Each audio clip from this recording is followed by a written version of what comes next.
We're live. 11:51. Just made it like right under the wire.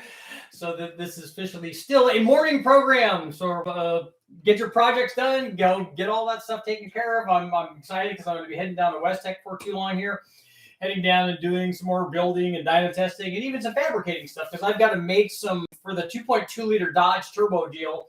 I'm going to make an adapter that will allow me to go from the factory exhaust manifold just out to just an adapter to go from that flange basically to the T3, and it'll space the turbo away from the factory exhaust just a little bit to get it out from underneath the intake manifold. It gets, the packaging is really tight on that. So I want to do that for two reasons. One, get the turbo away, and then I can, configure the intercooler piping and stuff. I think a little easier, and the inlet going into the turbo when we do an upgrade turbo, basically, not when we're doing all of the stock stuff.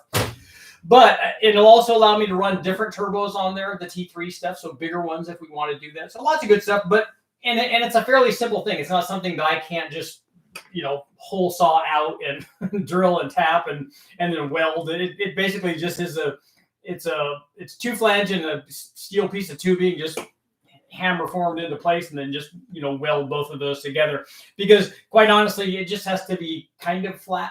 It's not going to be precision machined or milled or anything like that. It's just stuff is just going to be stuck together, so it'll just come out. It'll probably be about, I don't know, this long or something with a tube with two flanges on it. It just bolt onto one side, the turbo will bolt on the other side, and we could, if I did it right, I might still be able to use, I probably won't be able to use the factory drains, but definitely I probably will put a different feed on it too. Just we'll put an extension piece of, braided line with a fitting on it, and so we can kind of mount the turbo wherever we want. So honestly, I'd like to run a header on it and then reposition the turbo altogether. So that, but all that's down the line.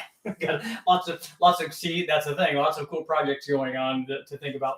So we'll go ahead. I'm going to go ahead and put our poll up there now. See how people.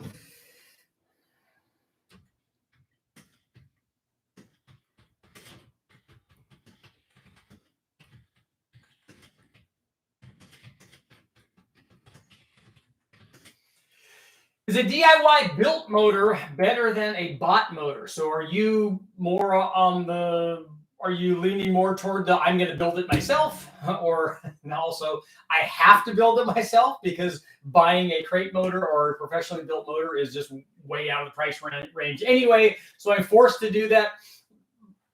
Which one are you? Which kind of person are you? So we'll find out, and we're going to have a discussion about that, because quite honestly, I think a lot of people, at least I know I am, if I could go, and we'll get into this, but if I could go buy a Nelson Racing twin turbo motor, if that kind of money meant so little, if I had the kind of money where that amount of money meant so little to me, that would be cool. I'd like to just go get that, because imagine putting together your project car, even if you did, most of the work or whatever. If you said, yeah, today I'm gonna build a 71 Challenger, but with a 1,500 horsepower twin turbo Hemi motor in it, and you call up Tom and say, Tom, I need 1,500 horsepower. No problem. I have a crate motor sitting right here with your name on it.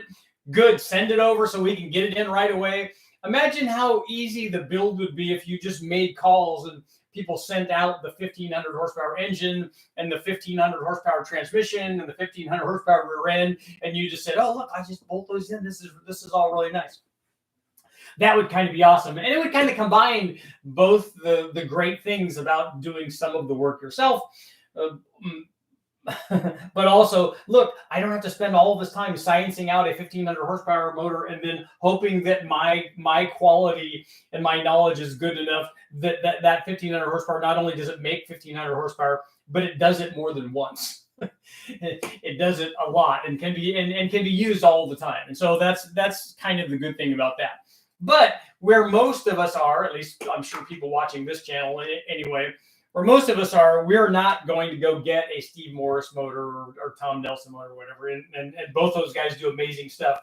And whatever they're charging for their stuff, they deserve it. It's good stuff, and people want that. And as long as there's clientele for that, that's fantastic. But for the rest of us, what we do normally is go to the wreckage. And I actually like this route even more than I like building it myself. So like because there are two schools of thought there. One is that, okay, I'm going to build everything brand new, except I'm going to do it my way. I'm going to select the block. I'm going to select the crank. I'm going to select the rods, all that stuff. Even that is not me, because going to buy a dart block or an RHS block or whatever, and then buying all the forward rotating assembly, that's still, even if I did that myself and didn't pay, Tom or Steve, any of those guys, didn't pay them the extra money that they certainly deserve to put the thing together. I did that myself. That's still an expensive route. So I'm still going much more lower buck than that. And so by design, it almost has to be built. But my idea of built anymore is to go to the wrecking yard and get something that has already been built. In fact, it's been professionally built, because if you go get a factory LS motor that came from the wrecking yard that has a lot of miles on it, it was done. It has a great deal of like research and development and engineering that went into that and making it right. A lot can happen in the 100 or 200 or 300,000 miles that this thing has been subjected to that makes it less than right anymore. But as we've seen, lots and lots of them still work very well, and they especially do it for the kind of thing that we're using it for. And then also we're going to be subjecting them to stuff that, hey, look, if I spent a few $100 or $1,000 or whatever, because I mean, if you spent $1,000 and you got a complete motor or whatever, that amount of money versus a $25,000 thing that you might buy somewhere else, that's still a really, really good deal. And for some people, even that's too much. They need the $300 one, but whatever. So if you get an L, I like that you get these. And I like that they're already assembled and all the parts are there and all the small things are there, like sensors and wires and coil packs or whatever. If you get a complete motor, and all that thing is just basically ready to go. So you could theoretically have a running motor that you go get from the wrecking yard. And I like to dyno test them to make sure that they're not leaking, at least not leaking too badly. You can normally see that when you're taking it out. You're like, oh yeah, this one had a valve cover leak or had a rear main leak or whatever. And that could be something that can be addressed before you put it in. But I like to clean them off and then run them and make sure that they're right, even before we just start doing dyno testing, but certainly before I would put it in anything. And then here's where the build part comes in. So after you do that, you could just put a stock one in, because let's face it, if you had a 4.3 liter S10 and you put a 5.3 or even a bone stock 5.3 liter V8, it's going to be a really big upgrade in performance. And if you had an Iron Duke in there, it's going to be a serious upgrade going from that to a 5.3 liter V8, because a 5.3 liter V8 is a 350 horsepower motor, the way that we run on the engine dyno.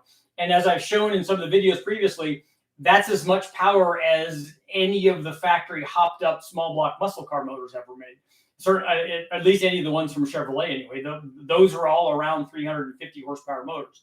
So with their 11-to-1 compression and big Duntov cam and Fuelie heads and intake and 780 carb and all those things, a junkyard motor just sitting over there by the dozens in all these wrecking yards will do that and more, because it does it at a lower engine speed. I mean, it doesn't rev out there and it doesn't sound like a cool muscle car motor. So they do have that.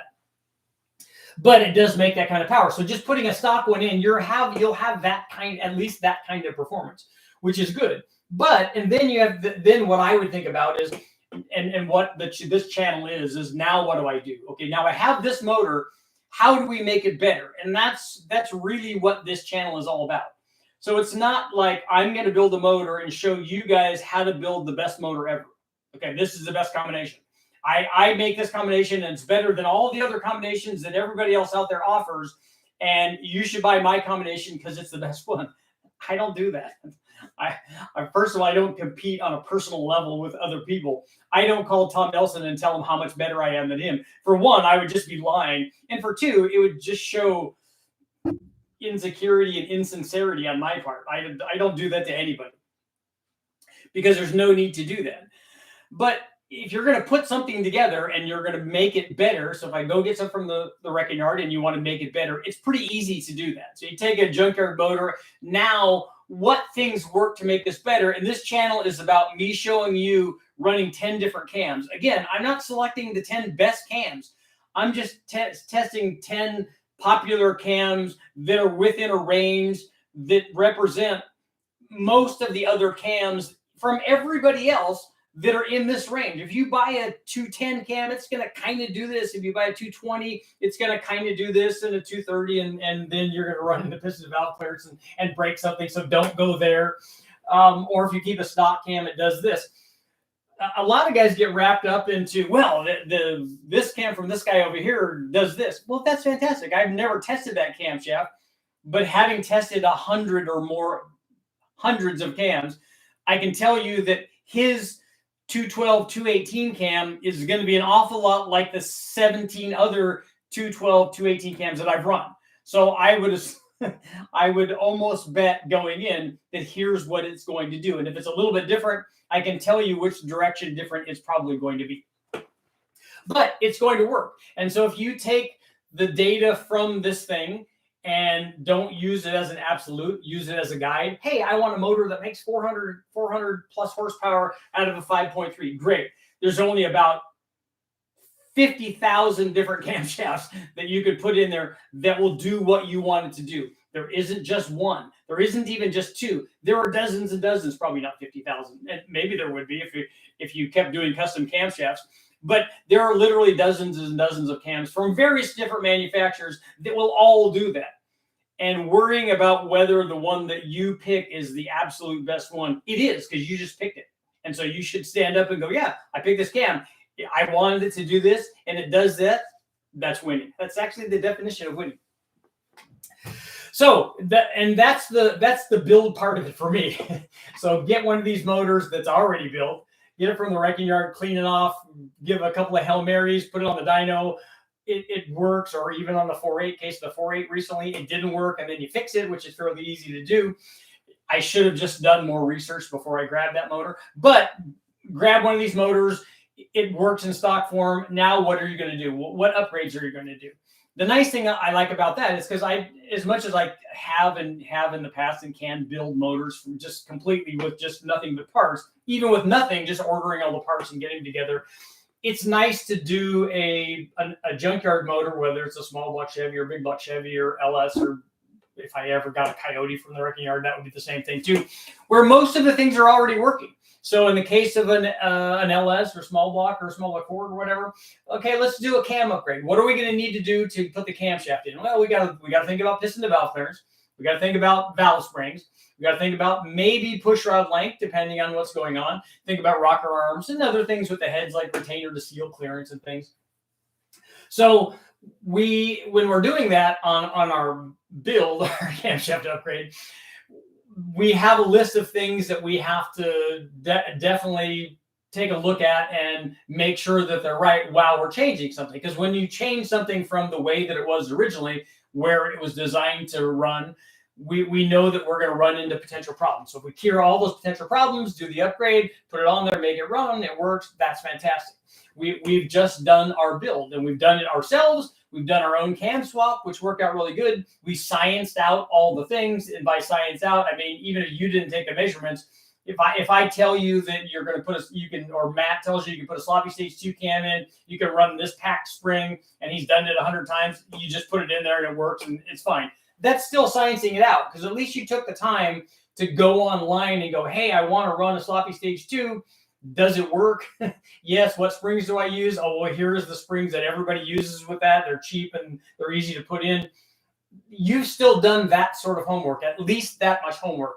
And you honestly should. If you're going to go to the trouble of trying to make more power, you should put the effort in. You shouldn't just go ask, hey, what cam should I use? What spring should I use? People shouldn't need to spoon feed you.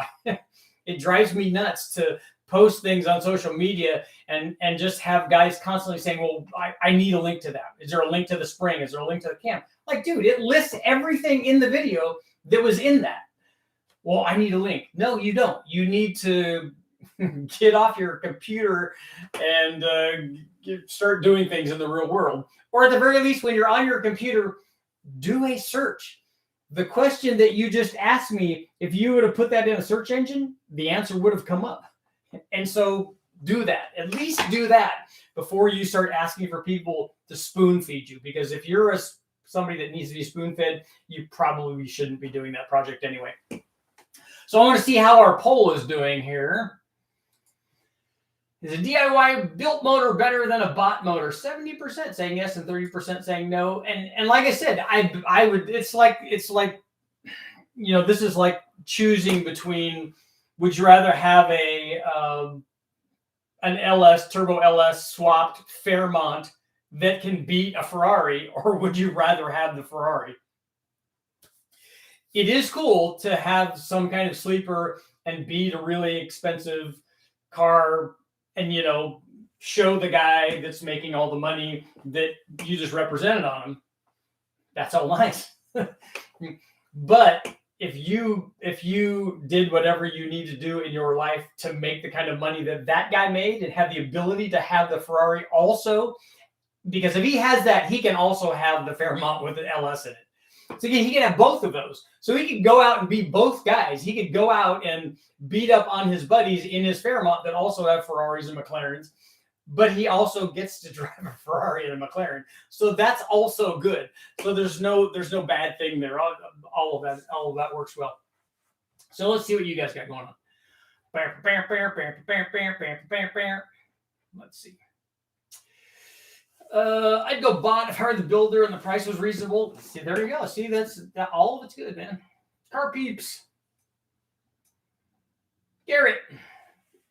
Brian, you got another Terminator engine on the dyno? What'd you guys do to it? I like those. I don't have enough time to do. Yeah, that's what. Waxing out the old 76K5. Nice.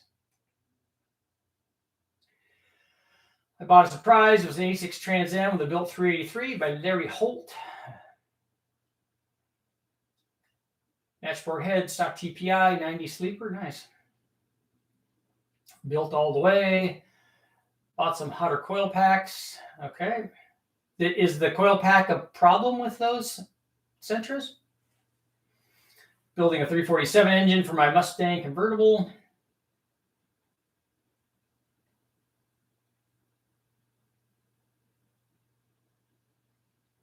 Bot should have some kind of warranty. That's what I was talking about. I think, does it have a? Yeah, I just talked about that a little bit. It would be nice to be able. Would you buy something because you know that it's like comes with a warranty?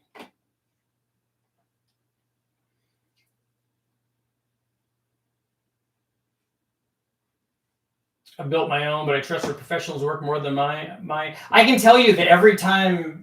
If I run a Junkyard motor, I'm still a little nervous when I run something on the dyno for the first time. When you start it up and running it, you're like, oh, okay, please work, please work, please work. And it's even worse when it's something that I built. So I built it from scratch, and you prime the oil system and do all that and prime it up and start it up for the first time. You're still like, oh, come on, please stay together, don't break. And then after you've run it a couple, you've done the load and you're like, yeah, it seems to be oil pressure seems to be going and seems to be taking throttle and all that seems to be working. And then you go back after you do, especially after you do a break-in, you go back and check the lash. You're like, okay, none of the cam is not wiping itself out, and I don't have big changes in the lash. And if you have a motor that's a solid lifter or whatever, you're checking that. On the LS stuff, you just want to look that it keeps having oil pressure, that the oil pressure isn't going away. Look for all these telltale signs that something is not good. It's not smoking. It's not overheating. It's not doing dumb things. And then when you start first making the pulls, you're like, okay, hold together, more RPM, more RPM, more RPM. And then after you've made a few pulls, you're like, okay, it seems like it's going to be good. It's down with all this, so we can start making some pulls. This is good. But the whole time you're, like I said, you're nervous.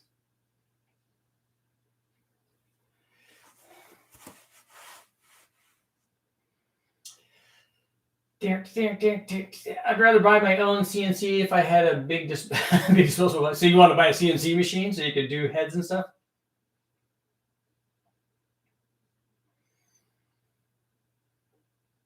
Building motors is the fun part.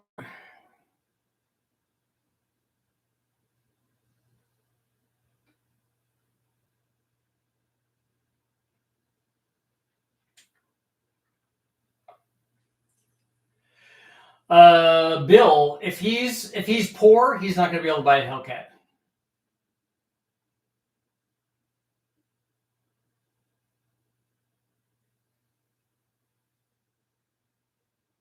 That's right. See, I did say better, not best.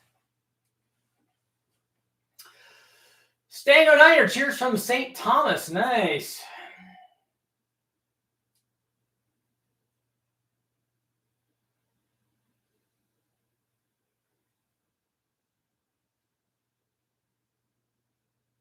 I'd say it's more satisfying to build one and have the extra pride, but a professional builder can easily beat me in quality. Sometimes not having, when they've been doing it a long time, obviously they're very proficient at it. They also have all of the right tools to check everything.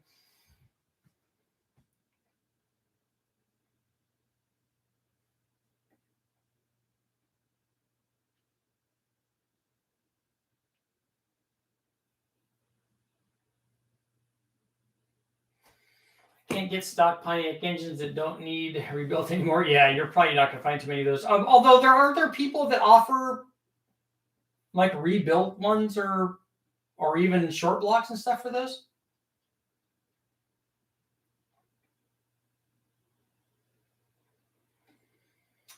The Gen 5 L6L80. I hate how expensive it is to get it running without even addressing upgrades.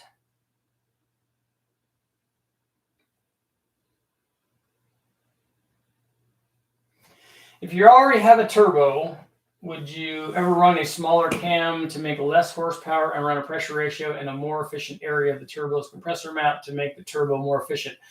I wouldn't ever consider it that way. How I would consider it is I would run a smaller camshaft to make the turbo more responsive. And we've talked about that a lot. If whatever size the turbo is, if it's sized to make a given power output, the smaller the cam that you run in it, the more responsive it's going to be. So you're going to have more good area of boost response by doing that, because ultimately the turbo is going to dictate the power. So you want to have what you're doing by putting a smaller cam in it or a milder camshaft in it is you're adding boost response. There is a limit to how low I would go. Like I wouldn't, even if the stock cam made more low speed power, I would almost always put a camshaft in it because you get such big gains from having an aftermarket cam compared to a stock one.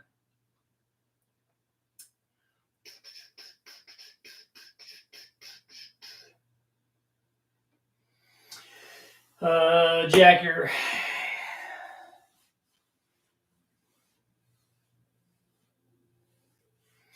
I don't think that I would get one from eBay or marketplace. I've had some problems with that stuff.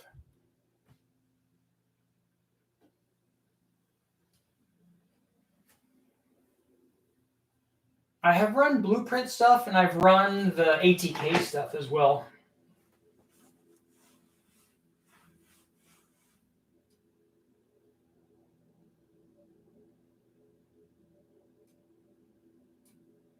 Not sure how to vote on the poll today. Do you do, man. Wouldn't want to gamble on an engine that I have no history of. Junkyard Motors, we have no idea what the maintenance schedule was on these, and yet it seems to work pretty well. I'm gonna go to live chat. It's live. It's all the way live.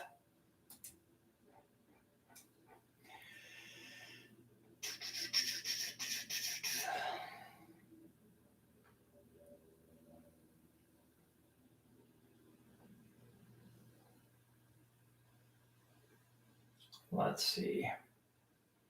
I'm scrolling back.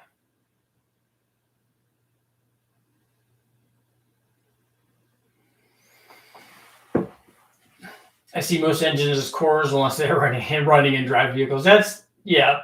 Especially older ones. I should have thought of that on the Trophy 4-cylinder.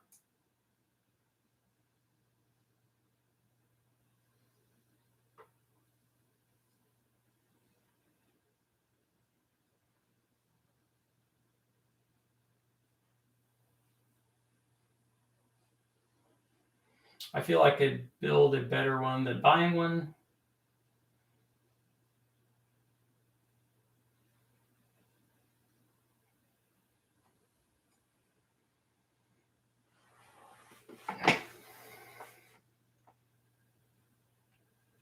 After spending over $10,000 on a stroker small block Chevy 420 that put out only 580 on the ragged edge of streetability, I'm thinking create cammed LS3.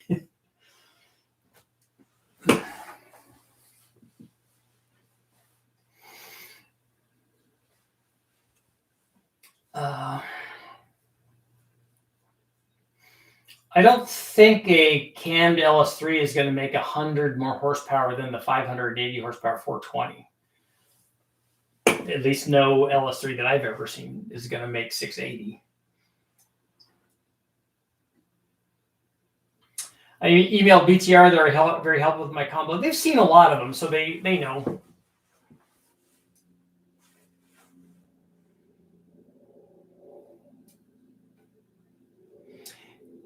Specializing in Facebook Marketplace is a sketchy jack. I've seen a lot of people get ripped off there. Picking a motor from the junkyard yourself, though no one is stopping you from pulling it apart right there to look at. That's true.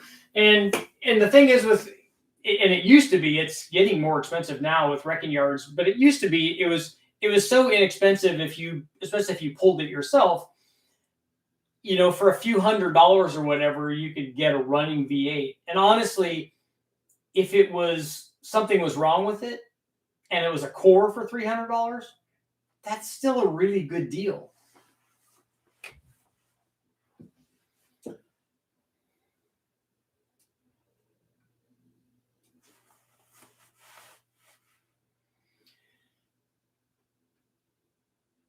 I think you missed built by hand, which used to be best. I mean, how long has, let's see, I don't know, how long has MG been building? I don't know if that. It's not a yes or no question. Crate motor, no. Some backyard mechanic build, yes, probably. I'm more invested in my own build than the other guy building it, but I'd buy from a reputable shop.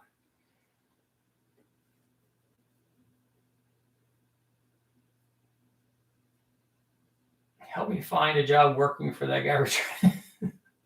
For which guy do you want to work for? Not me. You don't want to work for me. Unless destitute is your goal.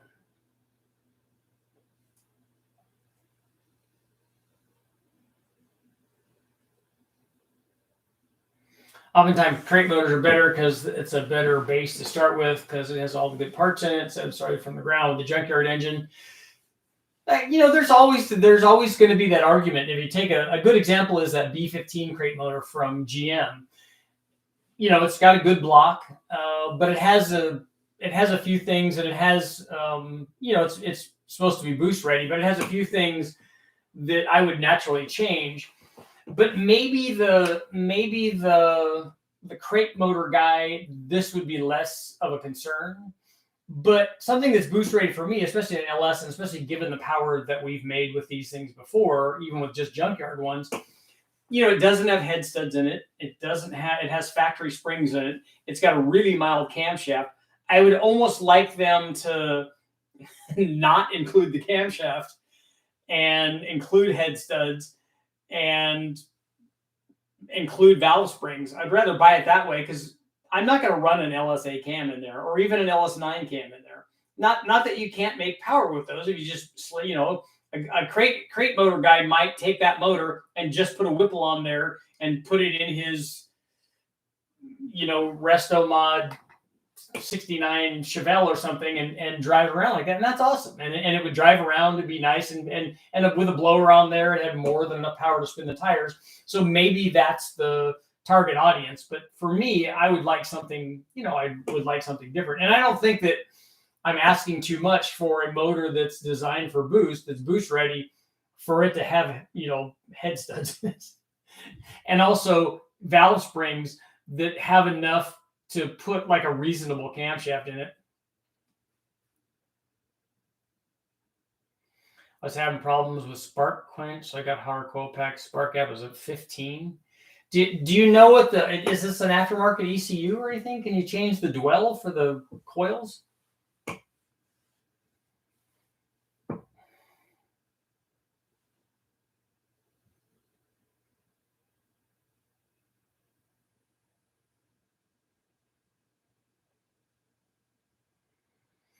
What's this American Supra engine I keep hearing about?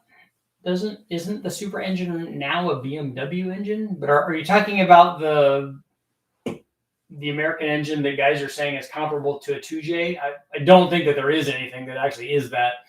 But maybe the one that they're talking about is the one that we call the Ameribera, which is the Atlas 4.2 liter.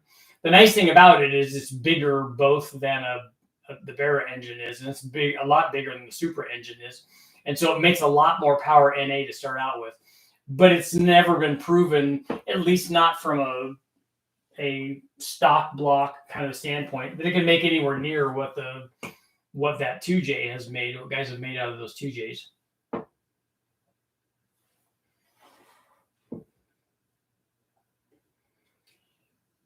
Super Richie's BTR working on a truck-specific L83, L86 cam. It already has that cam in it. The stock one already does that and does it really well. But they do have smaller cam upgrades that work really well in that L83.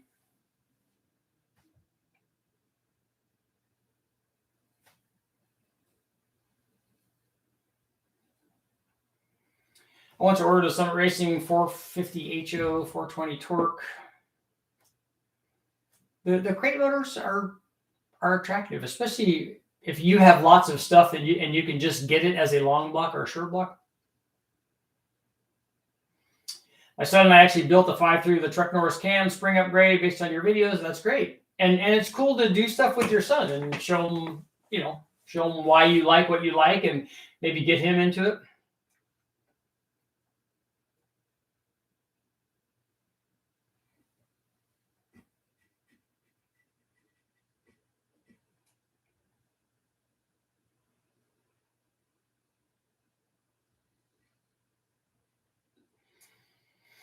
I can't remember ever seeing a Pontiac. I may have seen one Pontiac motor in the wrecking yard, but I very rarely would I ever come across those.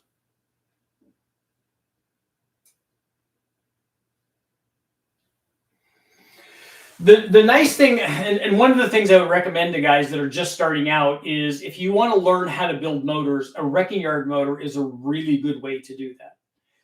So what I recommend guys doing is take off one thing at a time. So if you want to know if you've never taken an engine apart, get a wrecking yard motor and start with the intake manifold.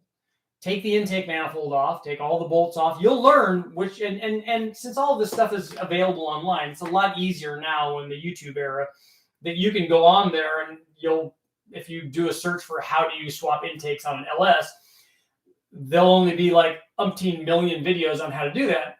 But, clean everything off, find the 8mm head bolts that are holding the intake to the head, take off other things, hoses and various things, the fuel lines or whatever. If the motor's on an engine stand, it's a lot easier.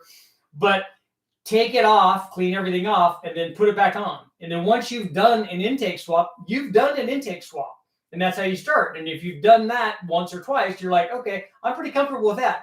If I take an intake off, I know how to put the intake back on. I know all the things that go along with that. I have to do that. I have to plug in the injector, I have to plug in the fuel line, the PCV, whatever they are. I got that. Okay, I'm comfortable with that. Now I can go to the next step. Let's take the rockers out.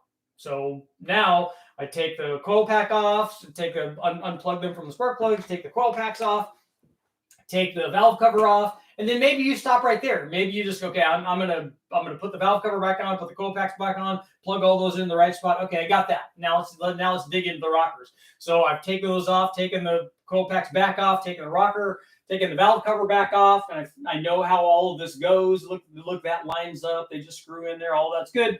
Now we do the rockers. I go on YouTube. I look at, okay, how do you do a rocker swap?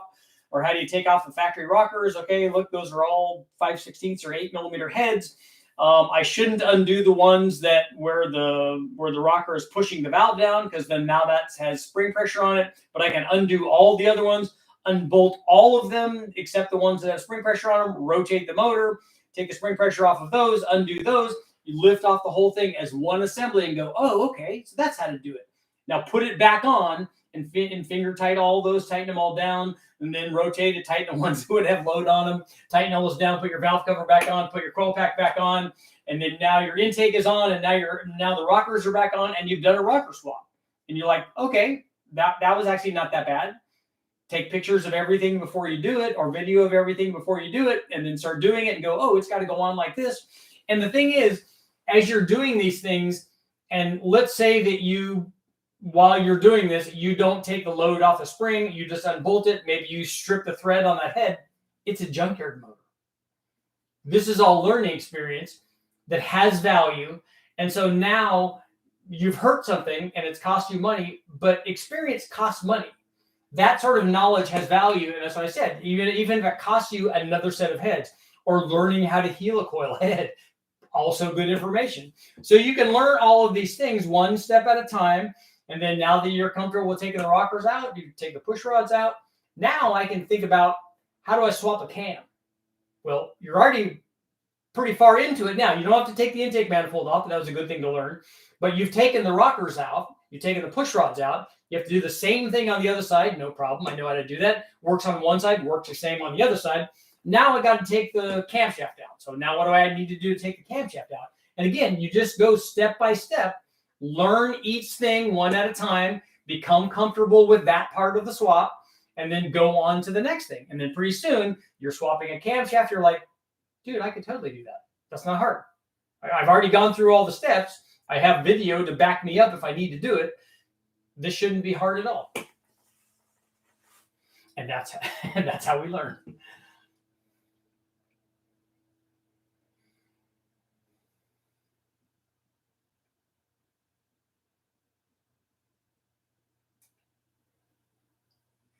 Uh, 8-liter Magnum versus a 5.7 Heavy, Atlas inline 6-cylinder.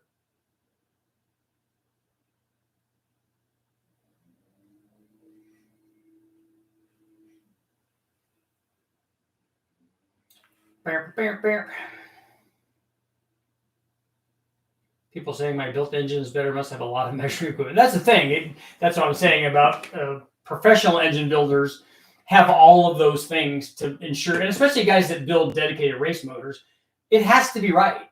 So for you to know that it is right, you have to have a lot of equipment that tells you that it's right. And so they have spent lots of money, especially if they're in business, Steve Morris and Tom Nelson, those kinds of guys, they have the things that they need to ensure that it is right. Because if you're going to make a 2,000 horsepower motor, it's got to be right.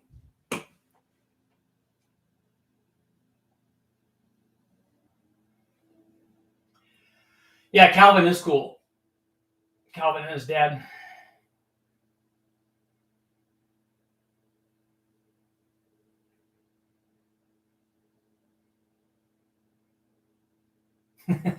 Mike, you're about to take a nap. I'd like to do that. I'm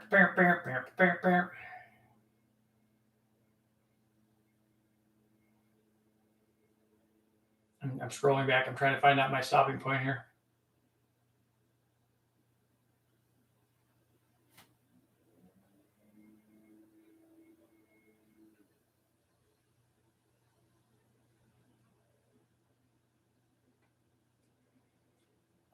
Somebody's saying that you're going to spend less money on an Atlas motor making power than you will out of an LS.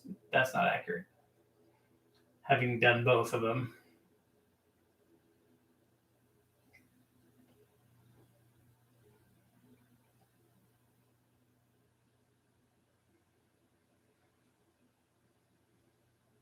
What are some common mistakes to avoid when measuring cylinder bore?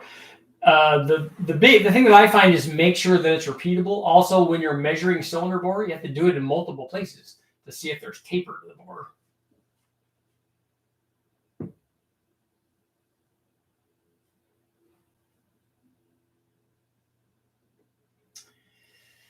Let's see.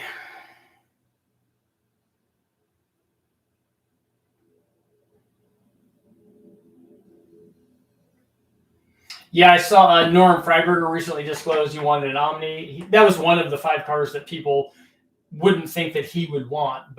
And he also just added the early round eye Volkswagen Rabbits. He likes a lot of cool stuff. I mean, why wouldn't you want an Omni Turbo? I mean, a GLHS or a GLH.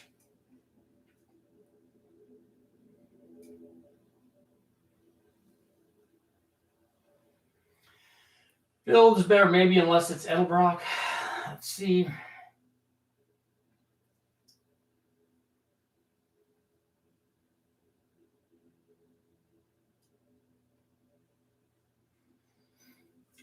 Calvin's 4200, the main 850, the tire was not just an injector upgrade, a turbo. It had lots more than that.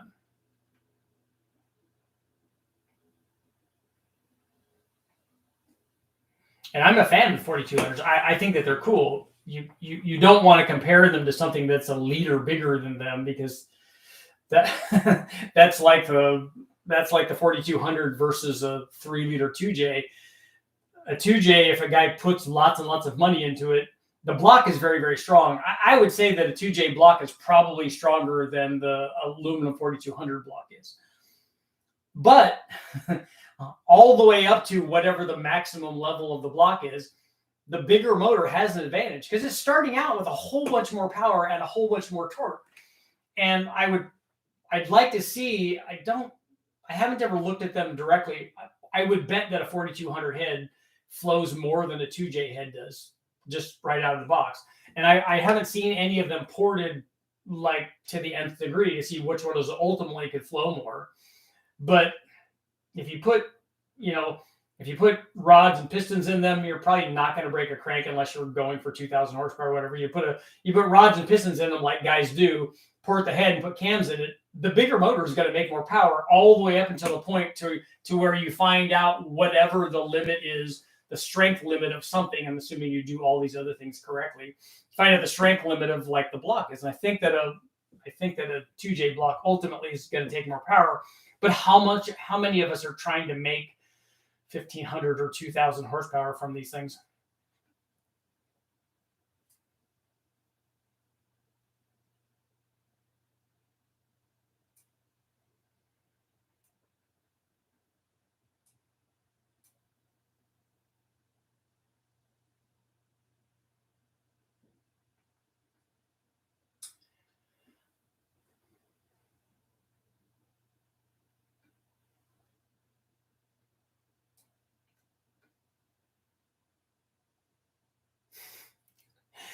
People arguing about which one will make more. That's silly.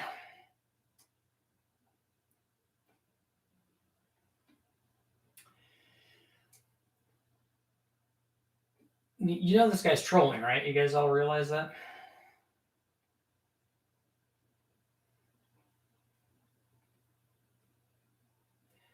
I just picked up 340 horsepower Ford Racing X303 from the junk. Really? X303 from the Junkyard? It's going to replace the E303. Going to replace the E303 with a 274. Do you think it's necessary to grill the bottom end? Cast Greg, no, I don't think so.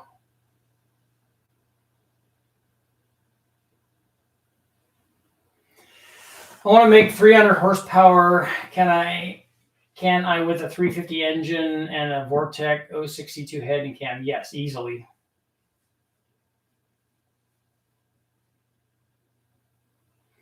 I meant to say cammed LS3 base stroker. With 100 extra horsepower over the 420. So an LS3 stroker you're going to make 680 with is what you're saying. It's like a 416 or something like that.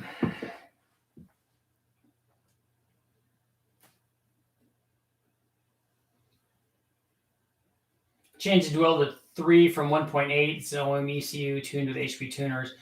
I would put it up near 4, but which I think should help.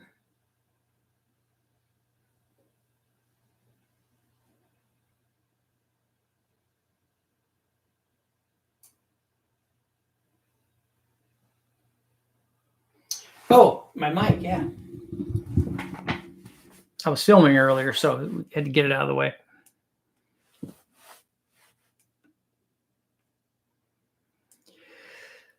Dare.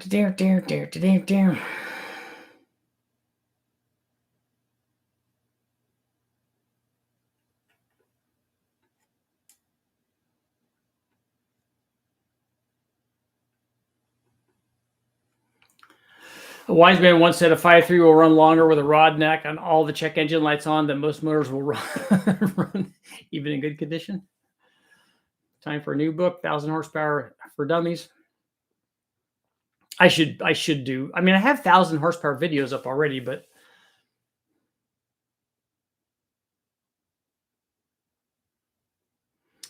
Wyatt, you have a 300 horsepower 350 that has a cast crank head studs, ARP main bolts, rod bolts. We're looking into the VS Racing 7875 turbo. I think that's probably more turbo than you need out of that motor because you're probably not going to go to 1,000 horsepower with that. You'd put a smaller one on there.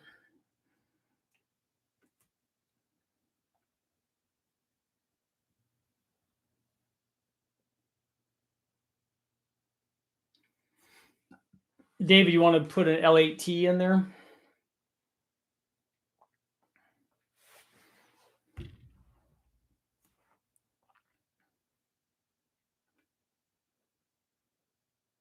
It's hard. It's hard not to want all of the cool stuff when you when you have a complete motor.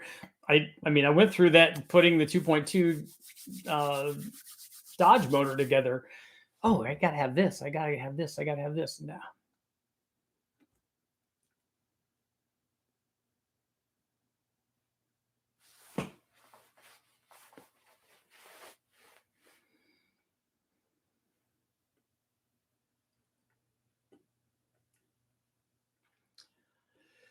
let's see. Yeah, don't forget the thumbs up.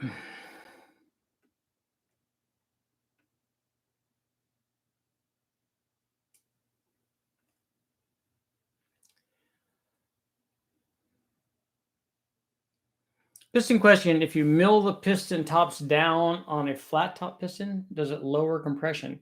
Yes, it would, because the piston would be down.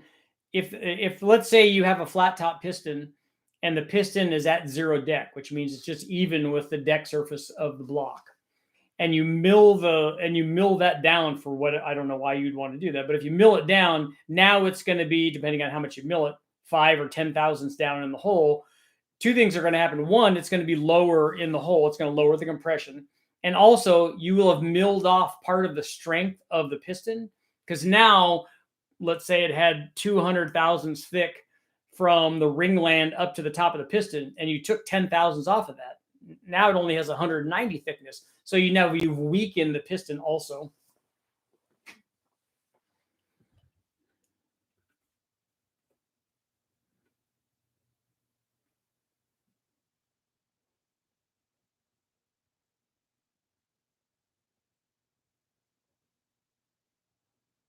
So does anyone make a 7.5 liter LS engine? Yeah, it's possible to make that. I'm trying to think how big was I mean, we've had 500. You can make 500 plus inch LS motors with a tall deck block.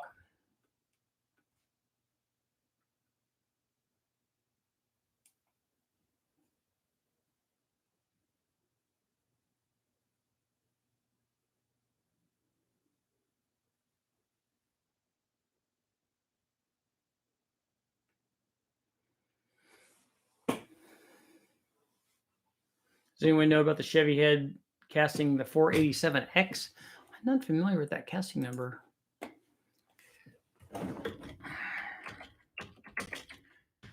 7X. 47X head, small block flow the best out of all the big chamber medium valve heads. These are highly sought after and give you a small performance boost over a 624 or an 882. Okay, so it's a upgrade for an 882 head then, which is not that great of a head.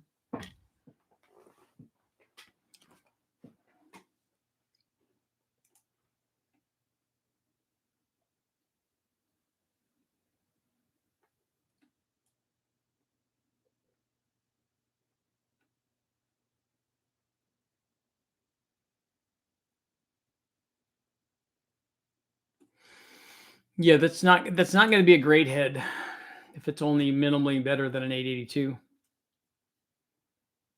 And if you put 202 valves in 1.6, a 202 1.6, that will help it.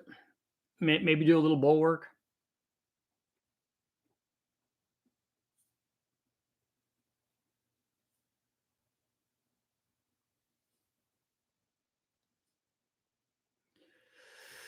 David Young, do you know anything about LFA?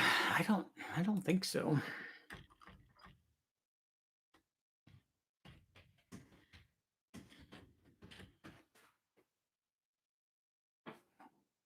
The LFA I know was the Lexus.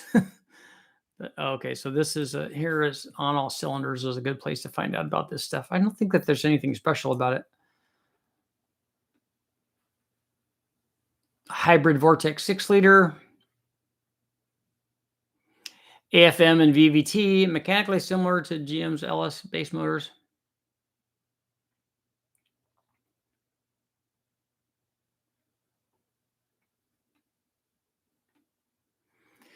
(10.7 to 1), 332 horsepower, 367 foot-pounds, used in different hybrid versions. It's an aluminum block.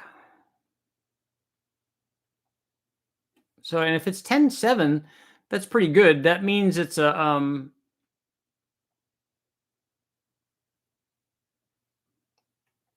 that means it's an LS2 motor, but with a mild camshaft in it. Yeah.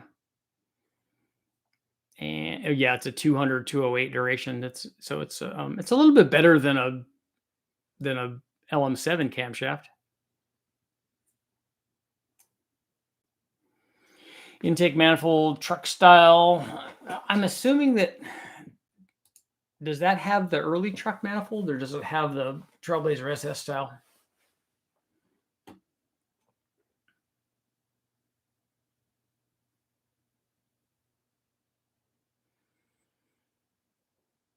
Charles, in my opinion, the strongest one would be a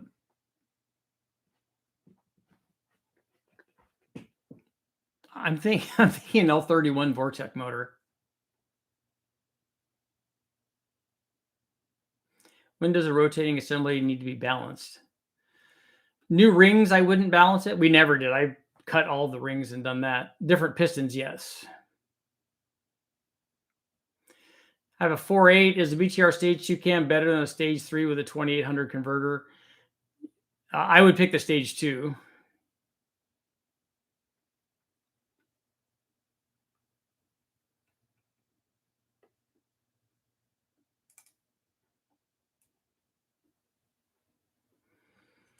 So hopefully that answers your question about the LF.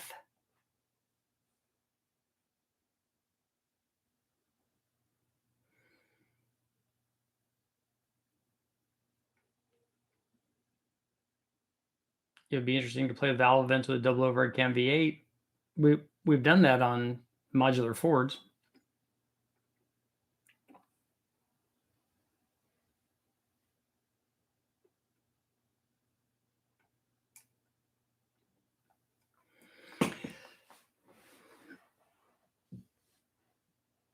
I have a 5.4 3-valve. I'm looking for a truck style cam. I don't see anything online. There's anything you could recommend?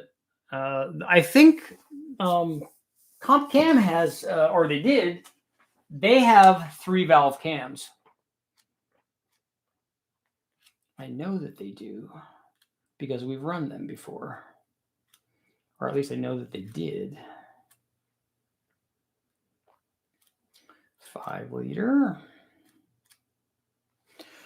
4.6 single cam, 2-valve, 4-valve, 3-valve. Yeah, they have right there. See? They have XFI NSR cams for blowers, XFI NSR cams for NA, all motor stuff. Thumper NSR cams, XFI VSR cams where valve springs are required. So they do have 4.6 and 5.4 3-valve camshafts. At least they did whenever this catalog was going, which I don't know when that was.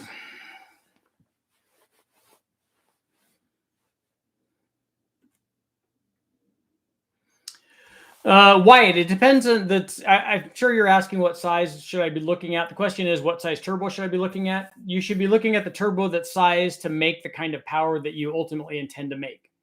There's no reason to have a 1,000 horsepower turbo on if you're never going to run past 600 horsepower. You should have something down closer to 600 horsepower, because what will happen is you're never going to use the extra amount, but you will like the improved boost response of the smaller turbo.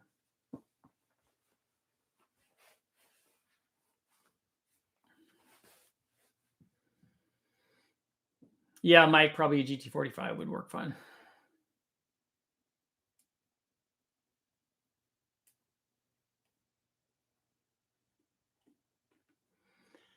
So how's our poll doing? 69% saying yes, they like a built rather than bought. I'm going to end the poll there because we're going to be going here in just a couple of minutes. So get those questions in really quickly because I got to bounce. Where are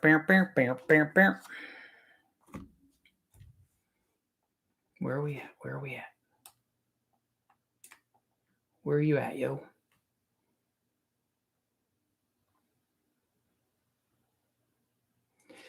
Salvador, why do you want a custom spec hyper-eutectic piston? Have you searched around to find out if an off-the-shelf hyper-eutectic piston already exists for the thing that you want?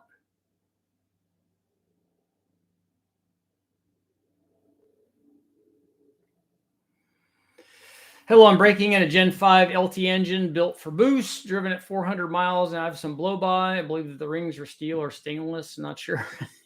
Probably should know the material or just ask the engine builder or whatever, or wherever you got it from. Should it get better with dyno? Yeah, if they haven't broken in, I would think that they'd be broken in after 600 miles, but I'm hoping.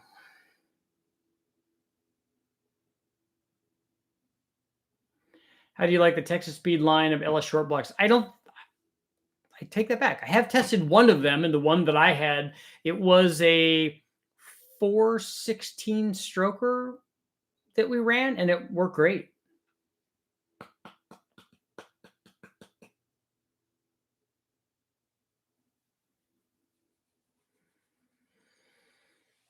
Those Yamaha guys know how to make power. Well, let's see. Our Yamaha motorcycle engines make this much horsepower per liter, so let's do that to a car engine. Any chance of a harmonic damper test video? I can try that. I don't know that you specifically would get power from a damper test of the same diameter.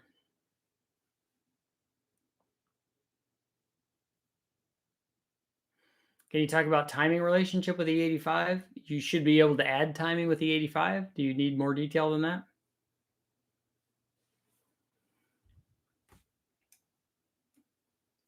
Working with what I have, Pontiac 455, stock head, raised compression. Would I mill the head or dome piston? If you're building an NA one, you really could do either one of those. Milling the head tends to weaken the head. I don't know. I'm not sure how thick the deck surface is on the heads on those Pontiacs. But if you're having to buy another piston anyway to put this motor together, you should just get a piston that makes the compression that you want.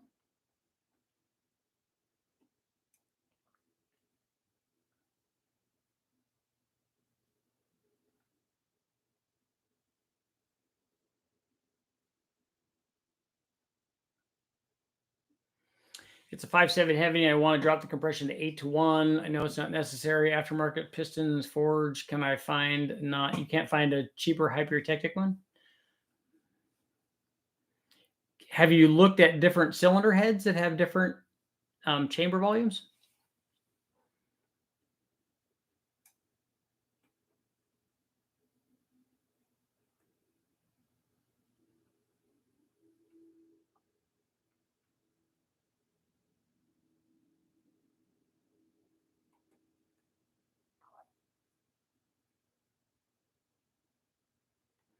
I just picked a remanufactured X303 with less than 10,000 miles on it. That'd be good.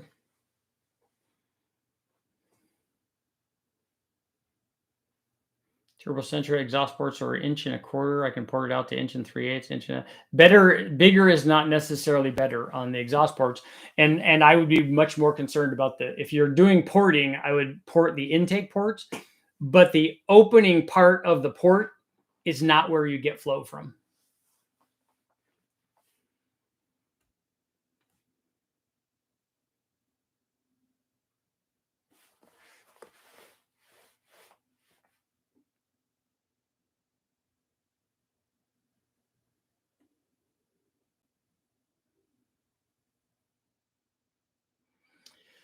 Some may have asked, Can you test out David Vizard's 128 formula for Chevy small blocks and how it scales with different cubic inches? I don't know. I'm not exactly sure what you mean, but can I check out the formula?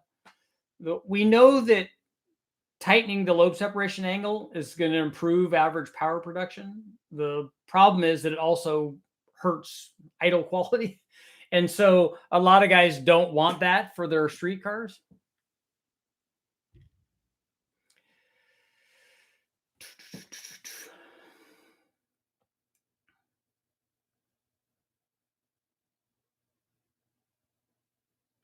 Contacted my cam guy in Buena Park, got the formula, and then had it built. So bought, not built. That's okay. You do whatever works.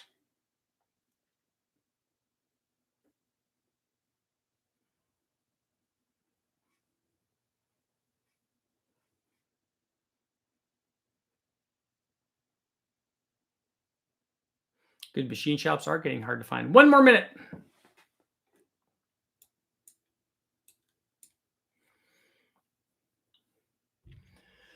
Uno momento más, por favor.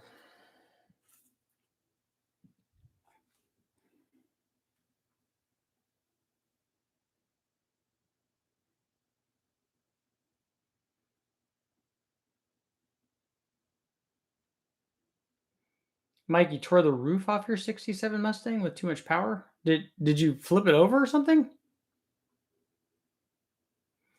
Just to test out the power curve and how it compares with cubic inch scaling. I don't know what you mean by cubic inch scaling.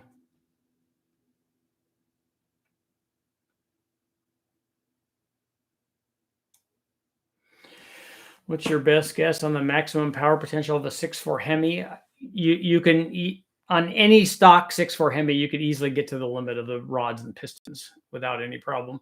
I've done over 1,000 with stock bottom end 5.7s, and I'm sure a 6.4 would do at least that with the stock stuff.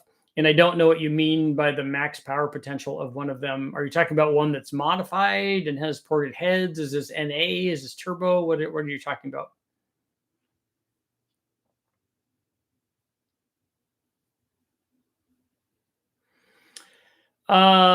Thumper, you know what I want to do? Can you send me I'm going to put my email address down here. Send me an email. I got some questions I want to ask about Pontiac stuff that I have. I want to send you the numbers on the heads that I have so we can figure out which one of them to put on something.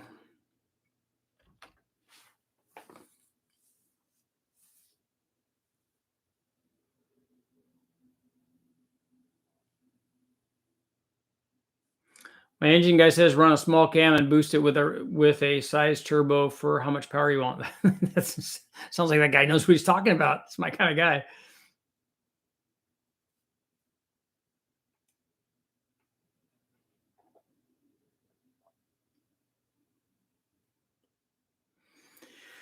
What's the best LS head aftermarket that will rev up to 7,800? Well, since you can do that with a stock 4.8 head, the rev part of it is not really a concern.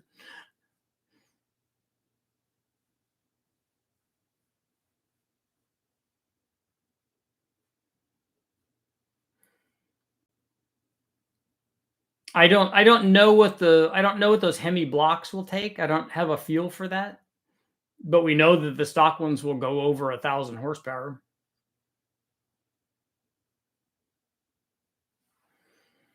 The Hemis have the potential to make a lot of power. They have really good cylinder heads on them, and so that's a key element, obviously, for making lots of power, especially the later ones. So a 6.4 is already going to be big, which is nice. It has lots of head flow. So you stick a camshaft in there, and pretty soon you're making, a lot of power, 550, 600 horsepower, whatever. And then you start adding boost to that. You see as multiples, it goes way up. So if you put 2,000 horsepower with a turbo in there, you can make that. I just don't know where the block problem is going to run into. Thumper, thank you. I'll send it back as soon as I get off here. And speaking of that, it is time to get off here. Thank you guys all for showing up, and I will be back tonight Pow.